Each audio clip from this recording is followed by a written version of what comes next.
donc dans cette nouvelle vidéo pour parler de Peur Express, un roman thriller de Joe Witek. C'est un roman assez épais, je pense qu'on est à 300 pages et un peu plus, mais c'est quand même un roman qui passe très vite. Enfin, pour moi ça a été un page turner et j'ai pas pu m'arrêter. Donc, je vous situe très rapidement l'histoire. En fait, 6 adolescents sont dans un TGV. Donc, et il va se passer des événements assez étranges.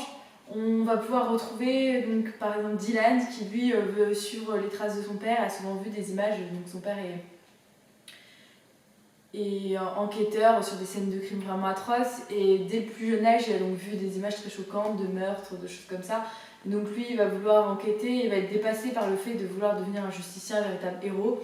Il va finir par avoir des sortes d'hallucinations. Tout se passe dans un TGV en fait, et ce TGV, un 22 décembre, il doit relier Paris-Perpignan et il y a de la neige et donc il s'arrête et plus le voyage est long, plus on part dans un voyage complètement irréel et donc 6 adolescents sont dans ce train. Donc Dylan qui lui finit par inventer des meurtriers, Wafa qui elle retrouve son violeur. Donc c'est souvent des peurs de l'enfance qui leur reviennent à ce moment-là. On peut se dire que aussi c'est du fait qu'ils sont tous enfermés donc dans ce TGV, il y a quelque chose d'assez une ambiance un peu d'insécurité, de grande peur. Il y a aussi un petit garçon qui lui revit exactement tout ce qu'a vécu son grand-père juif, c'est-à-dire le génocide, donc des horreurs vraiment inimaginables et donc dans sa tête.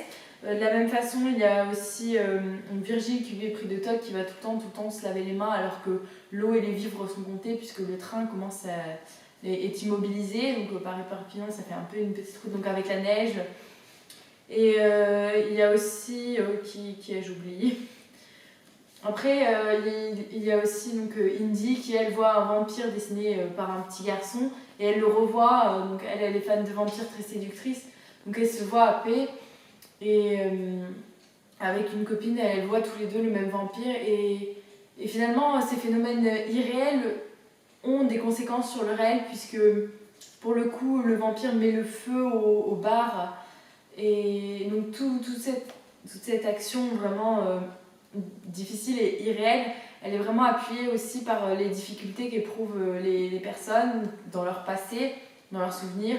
De la même façon, les 3 SNCF qui sont chargés de s'occuper de ce train, donc à savoir Jeanne, la conductrice, Robert Jean, et donc le contrôleur, et Josie, la barman, donc tous les 3 sont vraiment en difficulté, ont des problèmes privés. Donc Jeanne, c'est son mari ils sont dans une mauvaise passe, il est prêt à la quitter. Donc après, chacun a des problèmes privés qui empiètent justement à force d'y penser. Et on se retrouve vraiment dans ces peurs qui sont finalement très humaines et qui donnent lieu à des déboires de notre imagination. Et donc finalement, tout ça, il y a un professeur à la fin du voyage qui est vraiment spécialisé dans ces phénomènes de coïncidence, puisque tous ces 6 adolescents voient parfois les peurs de l'autre, voient les mêmes méchants entre guillemets, et retrouvent donc se retrouvent dans leur peur. Donc ce scientifique donc va chercher des réponses et bon, je vous laisse découvrir la suite. Moi c'est vraiment un roman que j'ai adoré, donc j'ai lu pendant les vacances.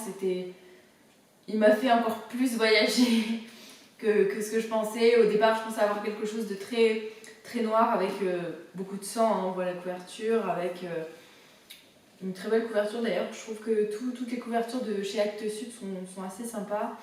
Et donc on voit beaucoup de sang, donc je m'attendais à quelque chose de vraiment dur. Moi je suis pas trop violence comme ça.